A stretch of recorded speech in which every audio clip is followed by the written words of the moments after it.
હમણાં બિહારમાં વિધાનસભાની ચૂંટણી યોજાઈ ગઈ અને આજે પરિણામ પણ હતા અને પરિણામમાં વિપક્ષનો સફાયો થઈ ગયો. ભાજપ અને નીતિશ કુમારની ભવ્ય જીત થઈ, ભયંકર જીત થઈ એમ કહેવાય.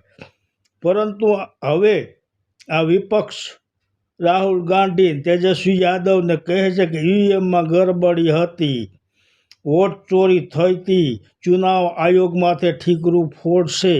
પરંતુ ચૂંટણી પહેલાં આપે કેમ ન કહ્યું કે આ ચૂંટણી બેલેટ પેપરથી જ કરો?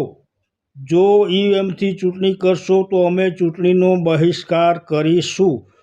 શું આમ વિપક્ષ ન કહી શકે? મને બહુ ખબર નથી, પણ કદાચ વિપક્ષથી જો આ થતું હોય તો એણે ચૂંટણીનો બહિષ્કાર જ કરવો જોઈએ, કેમ કે ઈવીએમમાં તો ભાજપ જીતવાની જ છે. તો આ વર્ષોથી આપણે સાંભળતા આવ્યા છે કે ઈવીએમમાં ગરબડી થાય છે, તો શા માટે ઈવીએમથી ચૂંટણી કરવી જોઈએ અને વિપક્ષોએ વાંધો કેમ ન ઉઠાવે? હમણાં આપણે ગુજરાતમાં તાલુકા જિલ્લાની ચૂંટણી આવે છે, તો એમાં પણ એવું કરવાની જરૂર છે, જો થતું હોય તો, કે ભાઈ બેલેટ પેપરથી ચૂંટણી કરો, નહીંતર અમારે ચૂંટણીનો બહિષ્કાર કરવો છે. જેથી કદાચ આ સરકારને ભાન આવે કે ભાઈ આપણે બેલેટ પેપરથી ચૂંટણી કરીએ. પરંતુ શું આવું થઈ શકશે ખરું?